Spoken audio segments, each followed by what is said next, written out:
जय माँ शेरावाली। भक्तों, आइए सुनते हैं श्री दुर्गा सप्तशती का 10वां अध्याय। मैं मस्तक पर अर्धचंद्र धारण करने वाली शिव शक्ति स्वरूपा भगवती कामेश्वरी का हृदय में चिंतन करता हूँ।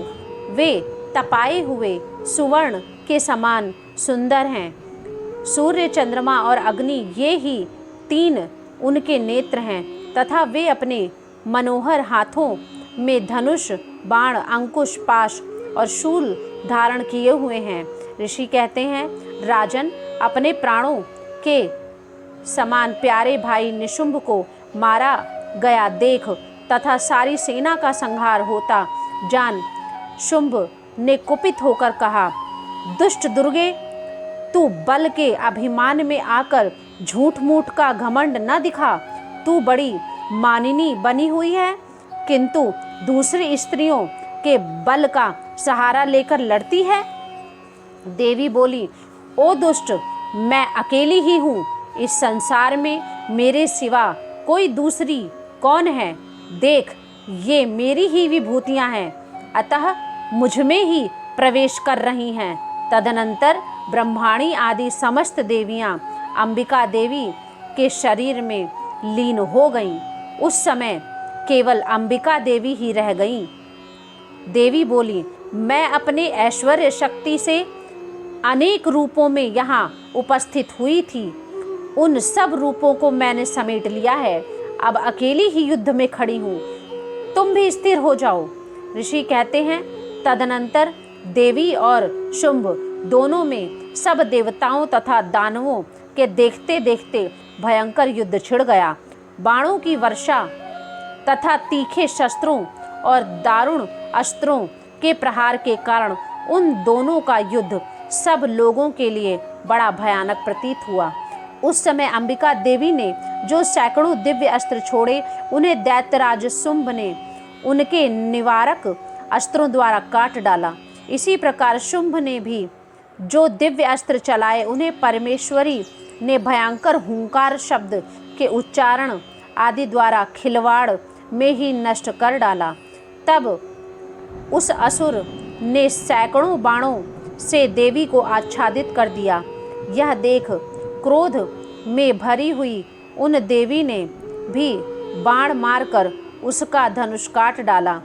धनुष कट जाने पर फिर दैत्यराज ने शक्ति हाथ में ली, किंतु देवी ने चक्र से उसके हाथ की शक्ति को भी काट गिराया।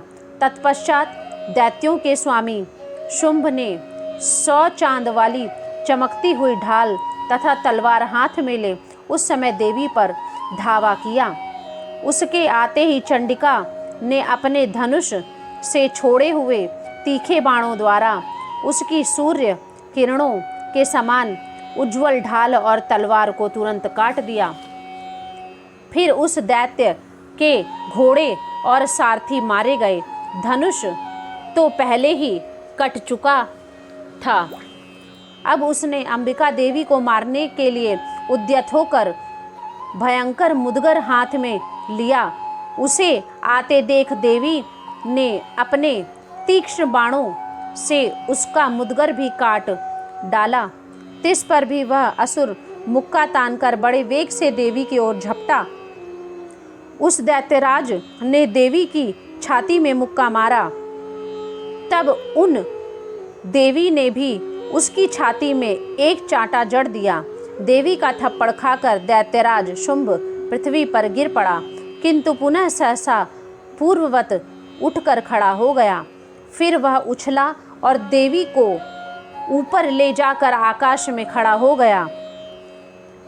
तब चंडिका आकाश में भी बिना किसी आधार के ही शुंभ के साथ युद्ध करने लगी। उस समय दैत्य और चंडिका आकाश में एक दूसरे से लड़ने लगे।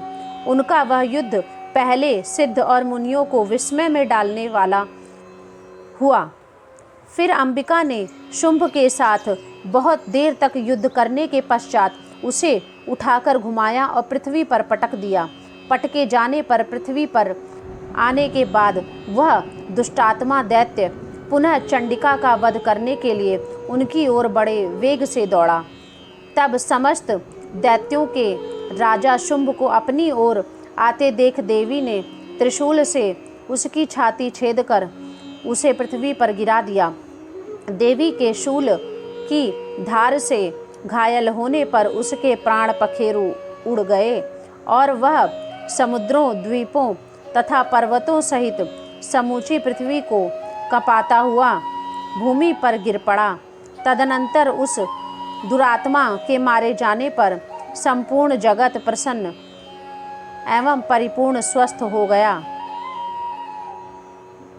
तदनंतर उस दुरात्मा के मारे जाने पर संपूर्ण जगत प्रसन्न एवं पूर्ण स्वस्थ हो गया तथा आकाश स्वच्छ दिखाई देने लगा। पहले जो उत्पात सूचक मेघ और उल्कापात होते थे वे सब शांत हो गए तथा उस दैत्य के मारे जाने पर नदियां भी ठीक मार्ग से बहने लगीं। उस समय शुंभ की मृत्यु के बाद संपूर्ण देवताओं का हृदय हर्ष से भर उठा और गंधर्वगण मधुर गीत गाने लगे। दूसरे गंधर्व बाजे बजाने लगे और अप्सराएं नाचने लगी। पवित्र वायु बहने लगी। सूर्य की प्रभा उत्तम हो गई। अग्निशाला की बुझी हुई आग अपने आप प्रज्वल हो उठी तथा संपूर्ण दिशाओं के भयंकर शब्द शांत हो गए। इस प्रकार श्री मार्कंडेय पुराण में सावर्णिक मनवंतर की कथा के अंतर्गत देवी महात्म्य में शुंभवध नामक 10वां अध्याय पूरा हुआ। बोलिए माता रानी की जय।